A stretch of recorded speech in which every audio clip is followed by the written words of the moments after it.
Bonjour à tous, j'ai pensé qu'il vous serait peut-être utile de connaître un logiciel qui s'appelle MuseScore, qui est utilisé par bon nombre de musiciens et de compositeurs, et de voir un peu ensemble comment ça fonctionne et ce que ça peut apporter, que l'on soit instrumentiste ou, comme nous tous, choriste. Vous pouvez déjà dans un premier temps découvrir votre pupitre en l'écoutant seul, au tempo souhaité.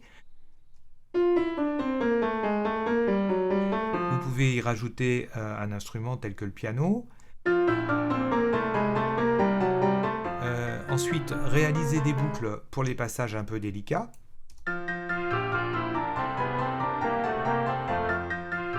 Et supprimer enfin l'écoute de votre pupitre et n'écouter que les autres pupitres pour voir si vous êtes vraiment au point.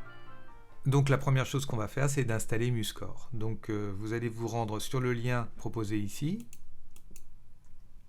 Voilà, et vous téléchargez soit la version PC ou la version Mac si vous le souhaitez. Alors une fois téléchargé, le hub apparaît dans les icônes cachées là qu'on trouve en bas à droite de votre écran ici, là, voilà, et vous allez le trouver ici en cliquant là. Alors comme vous voyez, c'est un hub, vous avez différentes applications, nous celle qui nous intéresse c'est MuseScore. Vous pouvez également enregistrer différents instruments que vous pourrez rajouter, ça vous le ferez par la suite, c'est intéressant si vous avez un ordinateur suffisamment puissant, vous pouvez rajouter des guitares, des violons, enfin plein de choses comme ça. Mais là pour le moment ce qui nous intéresse c'est pas ça. Donc vous allez cliquer sur MuseScore et vous allez installer la version de MuseScore, la version 4. Voilà, une fois qu'on a installé le logiciel, il faut télécharger des partitions. Alors pour cela, on va cliquer sur le lien que je vous ai mis ici, tuto d'installation, télécharger les partitions, voilà ici. Alors voilà, on se retrouve avec toutes les partitions. Alors vous les avez, il y en a une soixantaine je crois. Pourquoi? Parce qu'elles sont dans les différents pupitres, elles sont proposées dans les différents pupitres. Alors je vous rassure tout de suite que vous téléchargiez un pupitre soprane ou ténor, c'est la même chose. La seule différence, c'est que votre pupitre sera marqué en rouge alors que les autres seront en gris. J'ai la possibilité, si je le souhaite, de l'écouter directement pour voir ce que ça donne. Voilà, je peux l'écouter.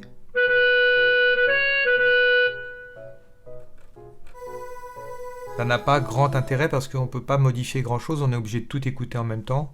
Par contre, on va pouvoir ici les télécharger. Donc je vais cliquer sur Download et là, vous allez avoir un souci, c'est que il faut dans un premier temps vous inscrire sur MuseScore pour pouvoir les télécharger. Donc là, il va vous demander un login et un mot de passe, donc il va falloir vous inscrire. Moi, je suis déjà inscrit, j'ai une version payante, celle-ci, et une version gratuite. Je vais vous montrer la version gratuite. Voilà. Voilà, vous rechargez la page avec les partitions d'Élixir d'amour. Vous cliquez sur la partition en question, vous faites Download, vous choisissez MuseScore. Et voilà, elle est en train de se télécharger. Là, voilà, elle est ici. Elle est téléchargée comme ceci. Alors, ce que je vous conseille, c'est de télécharger, si possible, la version de votre pupitre, mais ce n'est pas indispensable, hein, encore une fois. Vous pouvez très bien télécharger la version de soprane pour tout le monde. Simplement, il n'y a que les sopranes qui seront en rouge et les autres seront en gris. C'est la seule différence qu'il y a. Donc, on télécharge la totalité. Il y a 17, je crois, 17 parties. On n'est pas obligé de les prendre toutes, notamment pour les hommes, puisqu'il y en a beaucoup où on n'intervient pas. Vous prenez juste celles qui vous concernent. Et ce que je vous conseille de faire, c'est de mettre dans un dossier, bien évidemment, et d'en faire un double pour garder les originaux tels qu'ils sont, puisqu'on va apprendre aussi à couper dans les partitions. Donc si jamais il y a des erreurs qui sont commises, qu'on puisse y récupérer la version originale.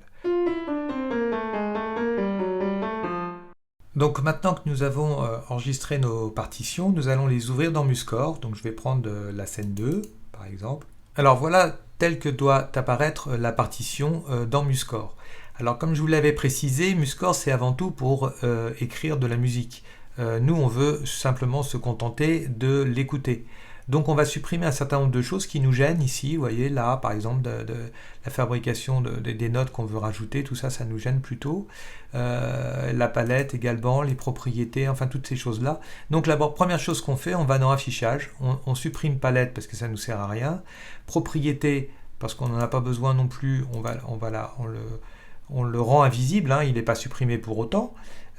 Simplement, ça nous fait un peu de place. Ça, ici, ça nous gêne. La création de notes, c'est dans l'espace, dans la barre d'outils, ça s'appelle saisine notes, on la supprime également. Ici, j'ai ma commande de lecture, alors je vais la désancrer, vous voyez, en prenant ici, là, je le prends, voilà, je vais la sortir de l'endroit où elle est, parce que comme ça, elle est complète. Attendez, hop, je recommence, voilà, là, elle est complète, j'ai également le tempo que je peux régler. Donc ça, je le mets comme ça de côté un peu, c'est quand même plus pratique. Ensuite, la lecture comme ceci, ça me plaît moyennement, je trouve que c'est un petit peu compliqué de les lire comme ça. Donc je vais dans affichage de la page et je clique affichage en continu, voilà. Et là, je trouve que c'est beaucoup plus pratique. Je peux simplement, en tournant la molette, je peux déplacer la partition. Je peux, en cliquant sur CTRL et la molette, je peux zoomer ou dézoomer dedans. Et avec Alt, là, aller de gauche à droite. Vous voyez, c'est quand même vraiment très très pratique. Voilà. Donc là, déjà, je peux commencer à écouter de la musique. Si je veux écouter qu'un seul pupitre, je clique sur le pupitre en question, là où il n'y a pas de notes. Voilà. Et là, j'entends les sopranes 1. Si je veux écouter les sopranes, les ténors 1, je fais la même chose. Ok. Si maintenant je veux écouter la totalité, il faut que je clique sur une note, n'importe laquelle. C'est sur cette note-là que ça va commencer, mais je vais entendre la totalité des instruments qui sont là. Donc ce réglage, c'est pas mal, mais je ne suis pas encore tout à fait satisfait. Je voudrais pouvoir régler les niveaux des différents pupitres. Alors pour cela, je vais ouvrir le mélangeur audio. Donc je peux cliquer là, je peux faire F10 également, c'est la même chose, ou je peux effectivement dans affichage cliquer sur mélangeur, c'est la même chose, F10, voilà. Donc là, mon mélangeur, il apparaît ici.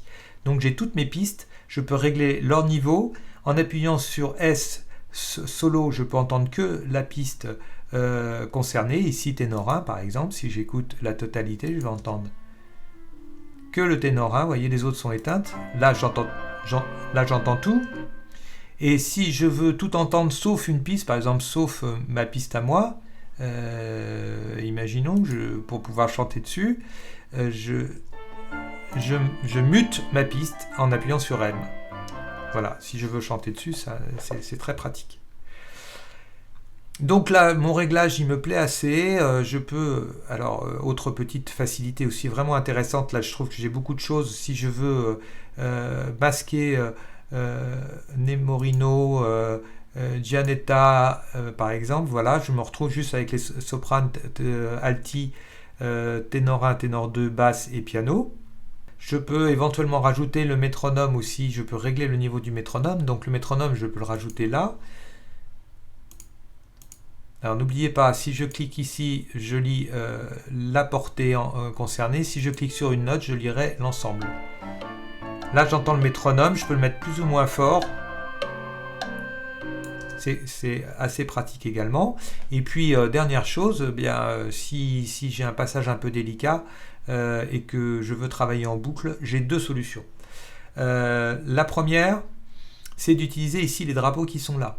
Donc je me mets sur la première note que je veux entendre, ou juste un petit peu avant, si vous voulez, ici, sur le silence, par exemple. Je mets ici un drapeau, et puis je vais l'arrêter ici. Je remets un autre drapeau. Voilà. Et donc là, une fois que je suis en mode boucle ici, quand je vais appuyer sur lecture, je vais uniquement entendre ce passage-là.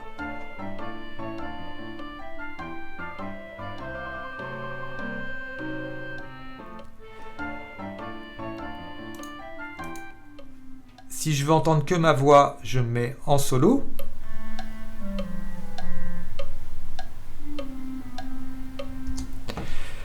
Par contre, là, je trouve que c'est pas le son de l'instrument, il me plaît moyennement, donc je vais pouvoir le changer. Et ce que je vais faire, c'est que je vais mettre un piano, parce que je trouve que le piano, c'est ce qui est le plus précis pour pouvoir chanter juste. Maintenant, vous pouvez prendre autre chose si vous voulez, mais moi je trouve que le piano c'est plutôt bien.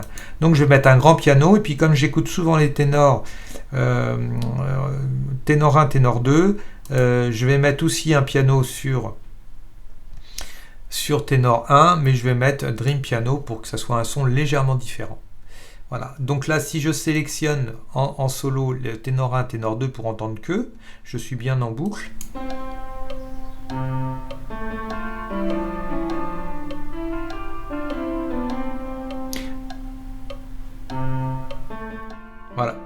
voyez, c'est assez pratique. Et puis, je peux aussi jouer sur les niveaux parce que j'ai envie de baisser un peu ténor 1 tout en chantant.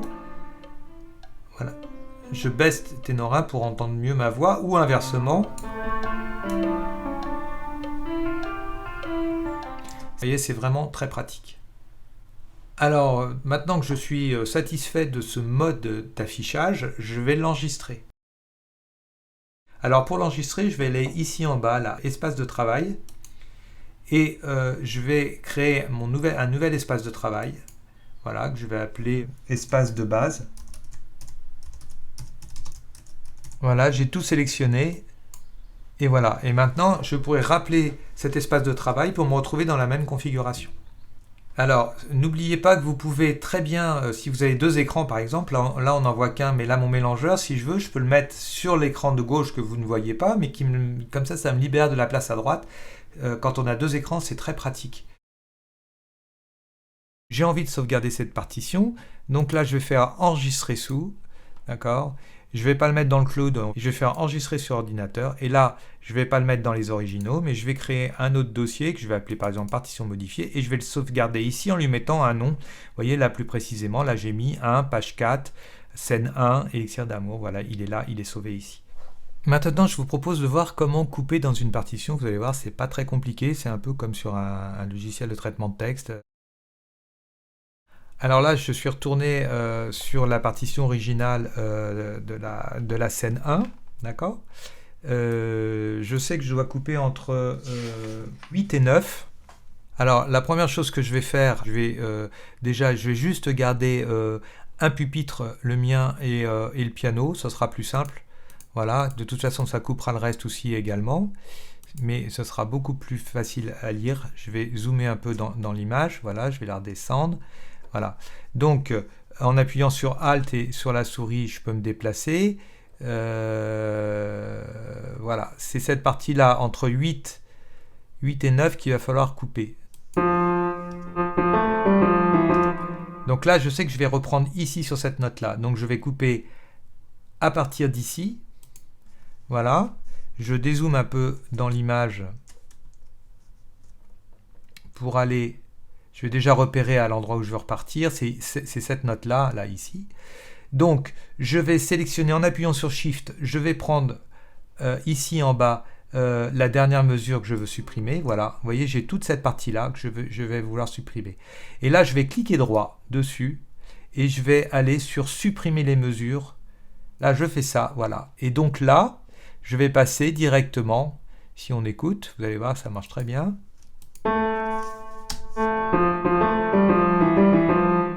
Enfin, pas tout à fait. J'en ai pas tout à fait supprimé assez. Donc avec Shift, hein, là, effacer les mesures. Et donc là, si je réécoute,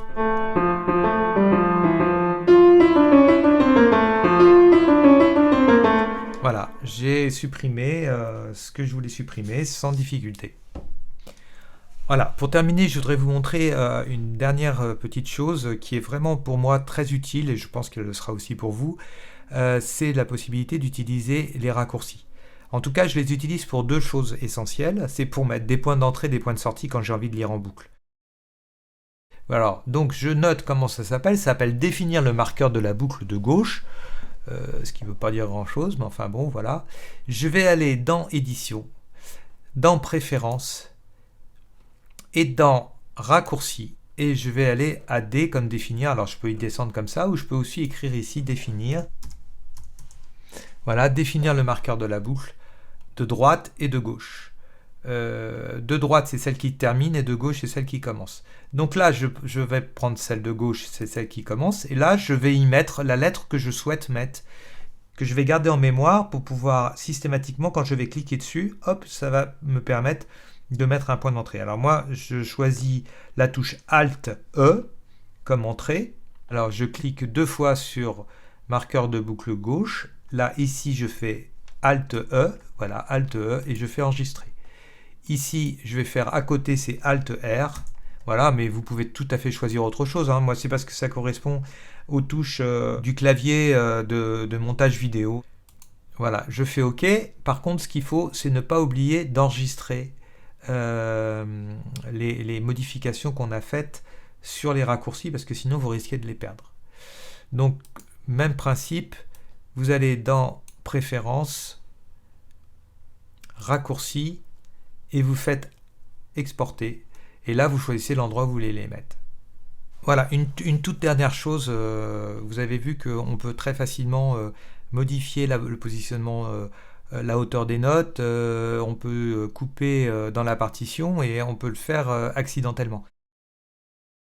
Alors pour l'éviter, si je vais directement sur la partition ici par exemple, je peux faire un clic droit, aller sur Propriétés et mettre Lecture seule, Appliquer. Et là, je sais que je ne vais plus avoir de soucis, je ne peux pas l'effacer, je peux simplement la lire. Alors, comme c'est un logiciel intelligent, ce qu'il fera, c'est qu'il fera une copie de la version que vous avez modifiée, mais en tout cas, vous aurez toujours gardé la version originale. Voilà, j'espère que vous allez réussir à utiliser ce logiciel. Franchement, il vient bien en complément de ce que peut nous apporter Marie avec ses versions piano pour chaque pupitre. Ça vient bien en complément pour pouvoir travailler tranquillement chez soi d'une manière un peu ludique et puis aussi accompagné par les autres pupitres. C'est ça qui est bien parce que vous avez dû remarquer que bien souvent la difficulté c'est qu'on ne sait pas quand va commencer précisément notre intervention musicale. Là, vous avez la possibilité d'entendre les solistes. Évidemment, vous n'allez pas avoir les paroles, hein, mais vous avez la mélodie des solistes et vous dire ah bah tiens, c'est là où ils se mettent à chanter les sopranes ou les ténors. Et ça, c'est vraiment, vraiment pratique. Voilà, j'espère que cette formation n'a pas été trop compliquée et qu'elle vous aura incité à utiliser MuseScore. Merci. Au revoir.